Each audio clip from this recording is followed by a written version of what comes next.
Hello everyone, welcome to my channel good parenting with me ममता।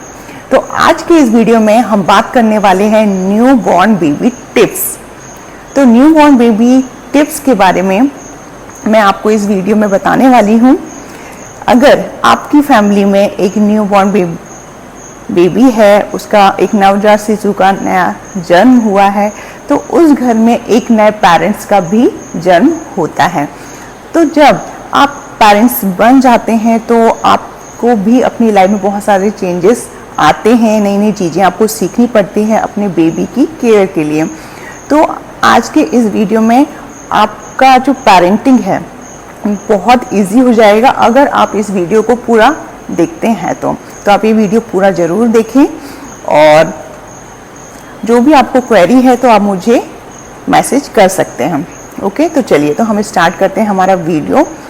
बच्चे जब होता है, सबसे पहला दिन जब बच्चा हुआ और बच्चे ने रो दिया और उसका वेट, डॉक्टर ने बताया आपको बच्चा हुआ और उसने रो दिया है और उसका वेट 2.5 से 4 kg के बीच में है, तो बच्चा आपका एकदम नॉर्मल है, हेल्दी है, आप खुश हो जाइए। बच्चे 2 टाइप के होते हैं, एक बच्चे बहुत नॉर्मल होते हैं, हेल्दी होते हैं, और एक बच्चे होते हैं जो प्री मैच्योर होते हैं, थोड़े अनहेल्दी होते हैं, बहुत ही नाजुक होते हैं, डेलिकेट होते हैं, उनकी एक्स्ट्रा केयर की ज़रूरत होती है। स्टार्टिंग में NICU में भी वो रहते हैं। तो ऐसे बच्चों का वीडियो मैं बाद में अलग से बनाऊंगी। आज मैं हेल्दी नॉर्मल बच्चों के बारे में बताऊंगी। ओके, तो बच्चा हुआ है तो उसे सबसे पहले माँ का दूध पिलाएं और कुछ भी ना पिलाएं। घर के बुजुर्ग बोलते हैं कि पहले शहद चटा दो या गंगा जल चटा दो, तो ऐसा तो सबसे पहले बच्चे को माँ का दूध पिलाएं। तो माँ भी डिलीवरी होके आती है, बहुत उसकी भी हालत ख़राब होती है, तो सबसे पहले लेकिन जो बच्चे का चेहरा देख के, उसकी आवाज़ सुन के, रोने की आवाज़ सुन के, उसका चेहरा देख के पूरा दर्द, जो एक माँ का दर्द रहता है, पूरा ख़त्म हो जाता है। तो सबसे पहले दूध पिलाने से पहले माँ का आंचल अच्छे से साफ़ करें, क्लीन करें। उसके बाद माँ अपने बच्चे को दूध पिलाए। बहुत माँ को प्रॉब्लम होता है कि उनका दूध नहीं आता है। अगर आपने डिलीवरी दी है, आपका बेबी हुआ है, तो आपका दूध भी ज़रूर आएगा। तो आप कोशिश करें, आपके साथ आपकी मदर होंगी, मदर इन लॉ होंगी, तो वो आपको हेल्प करेंगी इसके लिए। तो आप कोशिश करें, दूध जरूर आएगा। और बच्चे को सबसे पहला दूध जरूर पिलाना है। पहला दूध गाढ़ा आता है, वो बहुत अच्छा रहता है बच्चे की इम्यूनिटी के लिए, तो उसे ज़रूर पिलाएं और माँ का दूध ही पिलाएं। उसके अलावा ना ही उसे कोई हनी चटाना है या गंगा जल पिलाना है। और एक्स्ट्रा चीज़ 6 महीने तक, एटलीस्ट 4 मंथ तक तो उसे बिल्कुल भी कुछ और ऊपर से नहीं खिलाना पिलाना है। ओके, तो उसे दूध पिलाएं, भले ही थोड़ा थोड़ा आए लेकिन दूध ही पिलाना है उसे। इसके लिए माँ को अच्छा डाइट की ज़रूरत है। बच्चे के लिए दूध अच्छा आए करके माँ को अच्छा खाना खाना ज़रूरी है। माँ अच्छा खाना खाएगी, हेल्दी फूड खाएगी। बहुत सारी रेसिपीज़ होती हैं जो डिलीवरी के बाद माँ को दिए जाते हैं, जो सौंठ के लड्डू होते हैं, गुड़ के लड्डू होते हैं, वो बच्चे की माँ को खिलाएं। आपको खाना चाहिए मदर्स को, तो अच्छा आपका दूध होगा। बहुत सारी रेसिपीज़ हैं, अजवाइन पानी है, बहुत सारी चीज़ें, उसके लिए भी मैं अलग से वीडियो बनाऊंगी कि अच्छा दूध कैसे बन सकता। तो आपने बच्चे को दूध पिलाया। उसके बाद क्या होता है कि बच्चा होता है, उसके 24 घंटे के अंदर वो पॉटी करता है, वो ज़रूर पॉटी करता है, जो कि एकदम काली होगी, उसे मिकोनियम बोला जाता है। तो अगर आपके बच्चे ने पॉटी किया है और एकदम ब्लैक वो करता ही करता है, सब बच्चे करते हैं, तो ये बहुत अच्छा होता है कि आपका बच्चा हेल्दी है। तो ये करते ही करते हैं बच्चे, ठीक है। उसके बाद बच्चे जब होते हैं तो वो 2 से 3 दिन तक बस सोते ही रहते हैं, ठीक है। तो आप ये ना सोचें कि बच्चा सो रहा है, उठ नहीं रहा है, तो ऐसा नहीं है। बच्चे सोते ही हैं, 3 दिन तक बच्चे सोते ही रहेंगे, तो भी आपको उसे हर 2 घंटे में उठा के दूध पिलाना ही पिलाना है, ठीक है। आप उसे उठाएंगे, वो सोता भी रहेगा तो भी उसे उठाएंगे और हर 2 घंटे में आपको दूध पिलाना है। इससे क्या होगा, आप कंटिन्यू जब उसे दूध पिलाएंगे तो आपका दूध भी बनेगा।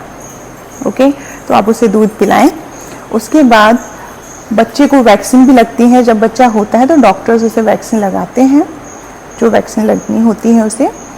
फिर दूसरे दिन आप घर आ जाते हैं। अगर आपकी नॉर्मल डिलीवरी है तो दूसरे तीसरे दिन आप घर आ जाते हैं, और अगर सिजेरियन है तो 7 डेज तक आपको हॉस्पिटल में रहना होता है। ठीक है, अगर नॉर्मल है आप घर आ गए हैं तो क्या होता है, आपको बच्चे को ध्यान देना है। कई बच्चों को पीलिया भी हो जाता है, तो आप बच्चों में पीलिया चेक करते रहें। उनकी आइज़ तो येलो नहीं दिख रही है, उनकी बॉडी अगर येलोइश हो रही है तो आप डॉक्टर से कांटेक्ट करें। अब 3 दिन बाद, बच्चा 3 दिन का हो गया है, 3 दिन के बाद क्या होता है, बच्चा थोड़ी नींद कम होती है बच्चे का, फिर भी बच्चा सोता ही रहता है। दिन में सोएगा, रात में सोएगा, और उठेगा भी तो आधे 1 घंटे के लिए उठेगा और फिर सो जाएगा। और फिर बच्चा पिएगा और फिर हो सकता है 5-10 मिनट बाद सूसू कर दे या पॉटी कर दे। तो ये 3 दिन के बाद बच्चा 1 महीने से लेकर 1.5 महीने तक ऐसा करता है कंटिन्यू। मतलब दिन में वो 6-7 बार सूसू करेगा। नाइट में भी बच्चे जगते हैं, और ज़्यादातर बच्चे दिन में सोते हैं और नाइट में जगते हैं। मतलब जगते नहीं हैं, बार बार जगते हैं, जल्दी जल्दी जगते हैं। तो बच्चे नाइट में भी जगेंगे तो सूसू पॉटी करेंगे। इससे क्या होता है, जो एक मदर होती है उसकी नींद पूरी नहीं हो पाती है, क्योंकि दिन में काम भी करने होते हैं। दिन में मदर सो नहीं पाती है, और नाइट में मदर सोती है तो बच्चा जगता है, तो माँ की नींद पूरी नहीं हो पाती। इस कारण ज़्यादातर आप देखिएगा जो मदर्स होती हैं उनकी आइज़ एकदम डार्क सर्कल्स हो जाते हैं, और बहुत थोड़ा डिप्रेस भी हो जाती हैं मदर्स। तो जो अदर मेंबर्स हैं फैमिली के, वो ख्याल रखिए मदर। तो घर के जो अदर्स मेंबर्स हैं, लाइक मदर्स हैं, मदर इन लॉ हैं या सिस्टर्स हैं आपकी, तो वो मदर की केयर करें, और हस्बैंड हैं वो भी थोड़ा केयर करें। उनको भी लीव मिलता है तो वो भी 15 डेज़ का लीव ले लें और घर पे रहें, बेबी का, मदर का ख्याल रखें। तो ऐसे में क्या करें कि जो मदर्स हैं, जब बच्चा सोता है डे टाइम पे भी, तो मदर्स सोएं बच्चे के साथ। और क्योंकि नाइट में तो मदर्स को जगना है, तो मेरी एडवाइस है कि मदर्स डे टाइम पे भी सो जाएं और नाइट में जगें, और अदर्स मेंबर्स उनका सपोर्ट करें। तो ऐसे में क्या होगा, जो मदर डिप्रेस जो फील करती है वो डिप्रेशन में नहीं जाएंगी और हैप्पीली इसे एंजॉय करेंगी। फिर नेक्स्ट पॉइंट आता है कि आप देखेंगे कि बच्चा 1 वीक के बाद वेट उसका लूज होता है, आपको हल्का लगेगा बच्चा। जब बच्चा के जन्म होता है तो बच्चा एकदम आपको फूला फूला दिखता है, तो उसके अंदर बहुत ज़्यादा पानी भरा हुआ रहता है, क्योंकि बच्चा अंदर पानी में रहता है, पूरा पानी उसकी बॉडी में रहता है। फिर धीरे धीरे 1 वीक में उसका पानी निकल जाता है किडनी से, तो उसका वेट लूज हो जाता है। 1 वीक बाद आप देखेंगे हल्का हो गया बॉडी। तो आप ये ना सोचिए कि मेरा बच्चा कैसे कम वेट हो जा रहा है, तो नहीं, ऐसा होता है। लेकिन 1 मंथ के बाद फिर जब बच्चा दूध पीता है अच्छे से, तो 1 मंथ के बाद आप देखेंगे उसका वेट गेन होगा, और होना ही चाहिए। कम से कम आधा किलो 1 किलो तक बच्चे का वेट गेन होता है। तो हर मंथ का वैक्सीन लगता है बच्चों को। तो आप जब वैक्सीन लगाने जाते हैं डॉक्टर के पास, तो अब आप जब वेट उसका चेक करते हैं, उससे आपको पता चल जाता है। और ऐसे भी आप मंथली या हर 15 डेज में डॉक्टर विजिट जरूर करें बच्चे को चेकअप के लिए। तो ऐसे आप वेट की चिंता ना करें, बच्चे का वेट कम होता है। और अब नेक्स्ट पॉइंट है अम्बिलिकल कॉर्ड। बच्चे का जो अम्बिलिकल कॉर्ड होता है वो उसका आपको बहुत ख्याल रखना है। वो एकदम नीट एंड क्लीन होना चाहिए, ड्राई होना चाहिए। आप अगर बच्चे को नहलाते हैं, वैसे तो बच्चे को नहीं नहलाना चाहिए, लेकिन अगर आपका बच्चे का जन्म गर्मी में हुआ है तो आप उसे नहला सकते हैं। हल्के गुनगुने पानी में आप उसे नहलाएं, बिना सोप के, सिर्फ हल्के प्लेन वाटर में आप उसे नहलाएं, और गीले कपड़े से उसका बॉडी स्पॉन्ज कर दें, क्लीन कर दें। उसे कोई प्रोडक्ट यूज़ ना करें छोटे बेबी में, ठीक है। इससे क्या होता है, अगर आप कोई दूसरा प्रोडक्ट यूज़ करते हैं कोई भी, तो उसमें केमिकल्स होते हैं, तो उससे उसकी बॉडी में रैसेस हो सकते हैं, इचिंग हो सकती है, उसे सूट ना हो। तो बेटर है कि आप प्लेन वाटर से, गुनगुने पानी से उसे वॉश कर दें, ठीक है। और अम्बिलिकल कॉर्ड को एकदम ड्राई करना है, आप उसके एकदम ड्राई करना है, गीला नहीं छोड़ना है उसे। और आप उसमें एंटीबायोटिक पाउडर यूज़ कर सकते हैं, बीटाडीन पाउडर आप उसमें यूज़ करते हैं, उससे वो जल्दी ड्राई होता है और 6 to 15 डेज़ के अंदर जो अम्बिलिकल कॉर्ड है वो अपने आप सूख के निकल जाता है।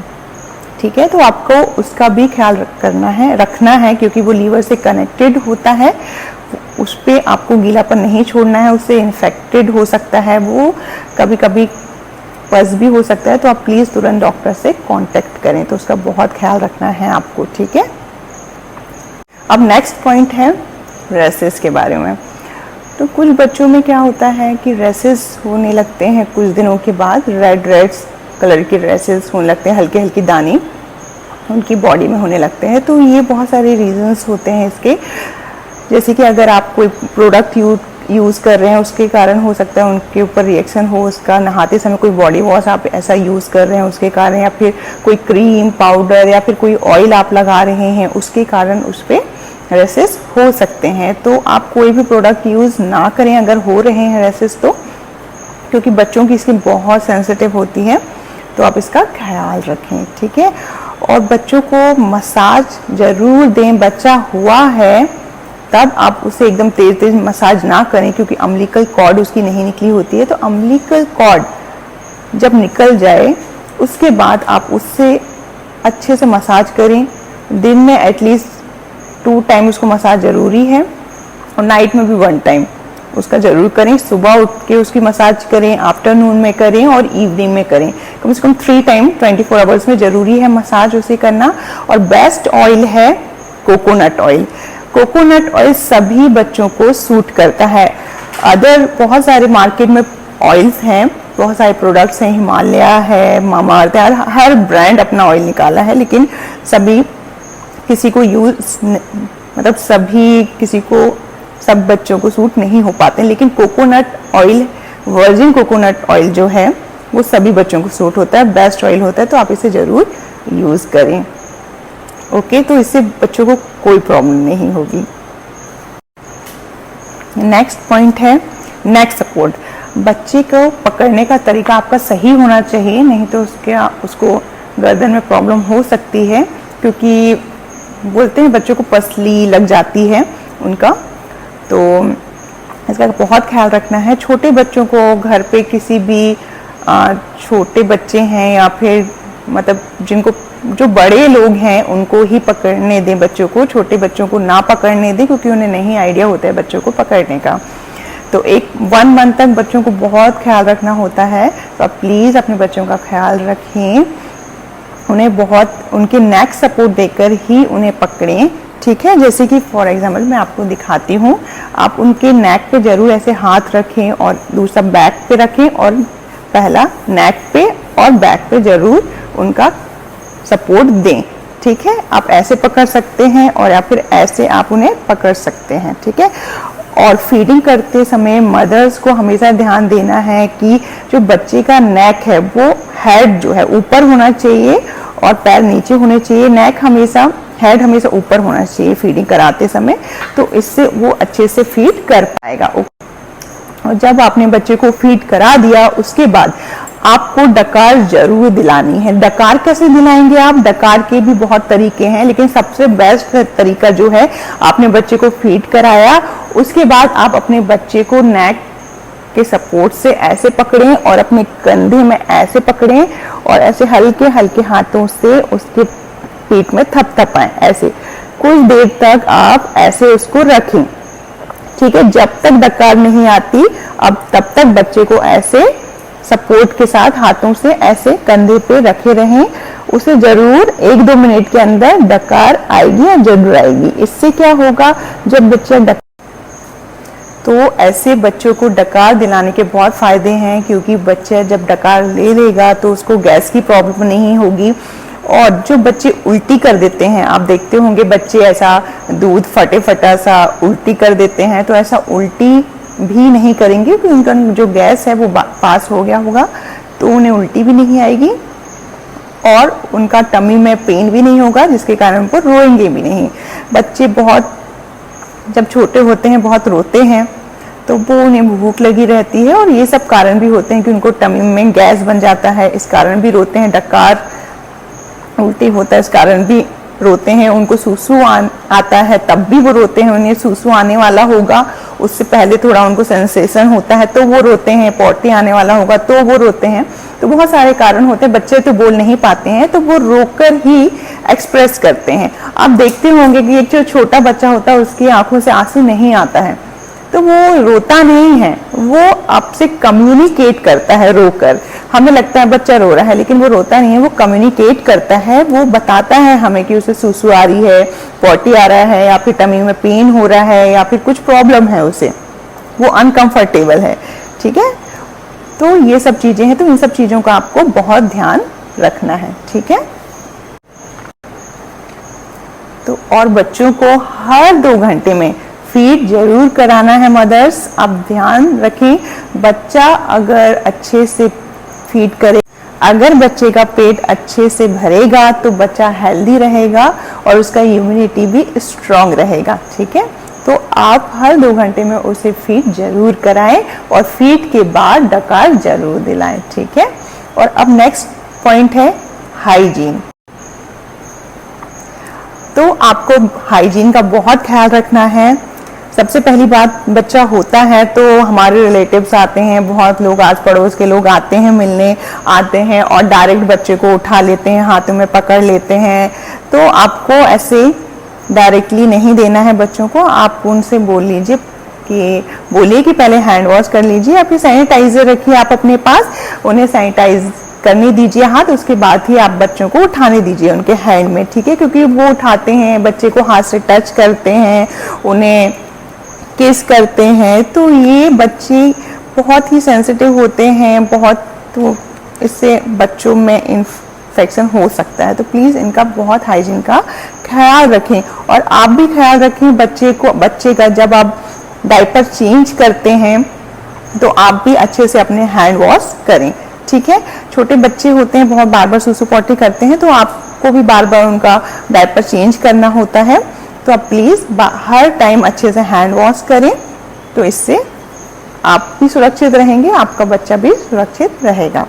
चलिए अब हम बात कर लेते हैं डायपर के बारे में कि बच्चा हुआ है उसके लिए हम डायपर यूज़ करें ना करें, कैसे करें। परेशान भी हो जाते हैं बार बार, इतना सारा उनका नैपी हो जाता है वॉश करने के लिए। तो जब बच्चा न्यू बॉर्न बेबी है तो मैं रिकमेंड करूँगी कि आप डायपर यूज़ ना करें, और आप अगर करना चाहते हैं तो आप डायपर यूज़ कर भी सकते हैं, ये आपके ऊपर है। आप करेंगे तो भी अच्छा है, नहीं करेंगे तो भी अच्छा है।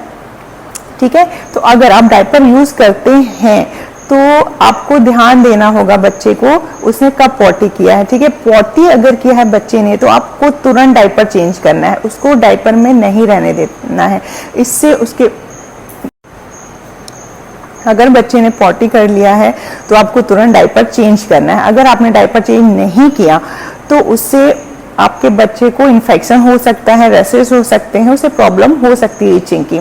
तो प्लीज़ आप बार बार चेक करिए, अगर बच्चा रो रहा है तुरंत आप डायपर चेक करिए कि उसने पॉटी तो नहीं किया है, सूसू किया है तो ठीक है वो एब्जॉर्ब कर लेगा डायपर, लेकिन पॉटी किया है तो तुरंत आपको चेंज करना होगा, नहीं तो उसे इन्फेक्शन हो सकता है। तो इस चीज़ का आप ध्यान दीजिए। ठीक है, तो अगर आप ऐसे ख्याल रखेंगे डायपर चेंज करने का तो फिर कोई प्रॉब्लम नहीं होगा डायपर पहनाने से।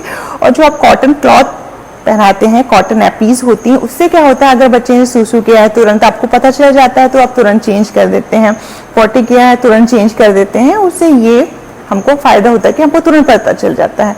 लेकिन अगर डायपर पहना है तो कभी कभी बच्चा उठता है नींद में ही कर देता है और फिर सो जाता है, तो ऐसे में उसे इन्फेक्शन हो सकता है। ठीक है, तो इस चीज़ का आप ख्याल रखें अगर आप डायपर यूज़ कर रहे हैं तो।